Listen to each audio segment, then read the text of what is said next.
God is good, and with each day that passes brings us yet another day closer to the launch of Pantheon Rise of the Fallen. This is the Nathan Napalm channel, and if you are new here, please consider subscribing, especially if you're interested in Pantheon related content on our march to launch. Today, guys, I got something really exciting. I'm super psyched about this. As a matter of fact, I'm so psyched about this because the interview with Brad McQuaid released right there on the same day as the newsletter, and I had to cover those two big topics on the newsletter first. I just had to because it's the newsletter, and this is what I really want to talk about, guys. This has me so freaking psyched. If you've been following Pantheon Rise of the Fallen super closely, then there's a topic I have not talked about on my channel because I literally had no idea what to say about it. It's something that many content creators have speculated or asked Brad McQuaid or the Visionary Realms team about, and we've known nothing about it. And Brad McQuaid gave us some juicy information on it finally in this interview, and I'm super excited to talk about it today. And that is the Caravan system. I guess you already know that, you probably read the title. But anyway, and so let's get right to it. First of all, without further ado, let's hear what Brad McQuaid said. Now, I'm going to play the entire clip here, okay? And just so you know, at first, he's just talking about how he's going to make it easier to find groups. Do not click the X when you hear the word matchmaking. Hear him out, listen, because it's something I did a video on a while back in which I speculated it would be something to this effect, given the words that we've had in the past, and then he moves on to talk about the Caravan system, and then we'll discuss that. So here we go. And there's been some experiences where, where one particular game you may come up to a dungeon instance and a bunch of random people you don't know are teleported to you, and you run through the instance and never say a word, and then at the end of the encounter, or the end of the running through the dungeon, everyone just leaves and you never see them again. So that's usually what I find people are worried about. That we're doing. And I'm happy to say that is not at all what I was talking about. And like I said, I appreciate the opportunity to kind of go into it more deeply. So what I'm talking about is, first of all, if we're making a grouping game, and we are, the majority of content is for groups, currently groups of 6. There'll be casual, more solo-friendly content. There'll be raid content. But the majority of it is about co-op group content. If we're going to go ahead and do that, then we really we place a responsibility on ourselves, and that is twofold. One, that you can find a group to group with, and two, that we help you keep that group together. So let me address the first. So finding a group. And that's part of onboarding, bringing people into the game, making them feel at home, making them feel part of the community.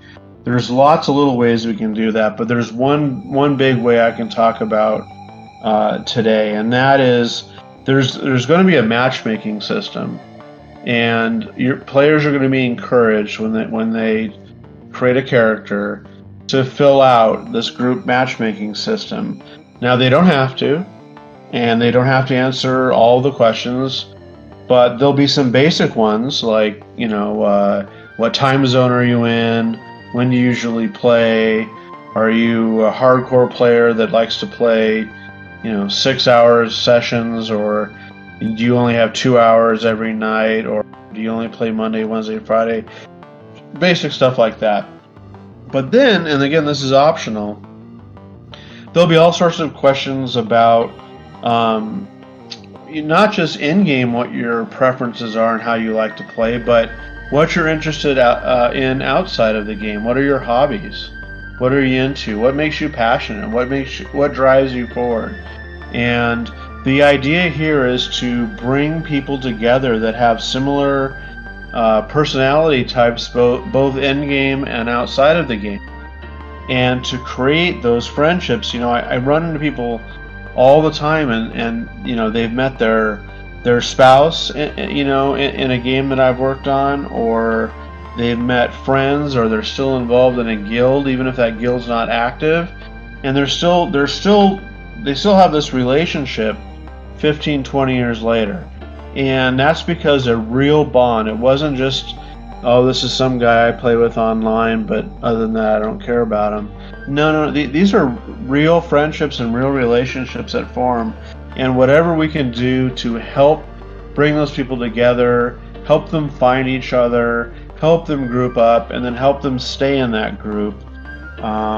We have the Caravan system, which is in a sense offline travel, where if you can't make it one night into the game, and all your friends decide to sail to a different continent, you'll have the option of logging in at least probably at a bind point near where they logged off, so you don't you're not at the other side of the world and having to play catch up. And then there's just a lot of systems like that. I'll go into more later on as we get closer to alpha and beta, but you can see the theme. You can see the desire and the responsibility that we feel to help bring people together and help them stay together.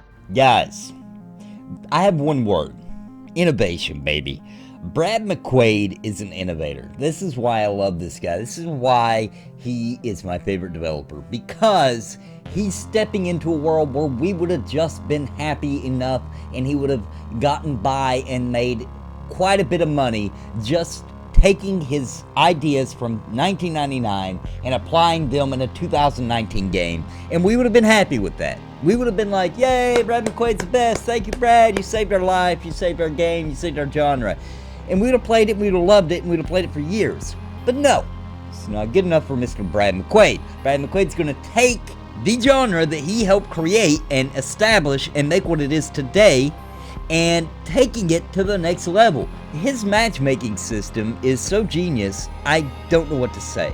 Just the fact of him putting in information like your playtimes and then helping it match you with other people who have those similar playtimes, to say, hey, here's some people who are online at this time that seem to have a similar match to you and tend to play at the same times you do. That's innovative enough. That's insane. That's awesome. And it makes so much sense that it's almost one of those things where you're like, I can't believe this hasn't been done before. I can't believe nobody's thought of this before. That makes so much sense. It solves 99% of the problem of trying to find a group, is finding people who are on a similar schedule that you are. But then he doesn't even stop there. Then he goes on to talk about other things that you can put in there, like tags almost, so that it can group you with people that have similar interests to help you find that connection, because that's important to Pantheon. That's really not important to a lot of MMORPGs. It's just important that they get you the roles needed so you can get through that dungeon, right?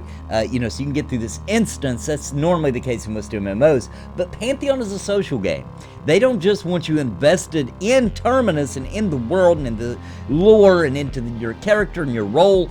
They want you invested in the social aspects and the other players. And this matchmaking system he's talking about, they can pull this off. And it doesn't even have to be as crazy as he just said, to be honest. If they can just get it in any degree to that point of excellence, that will be insane, man.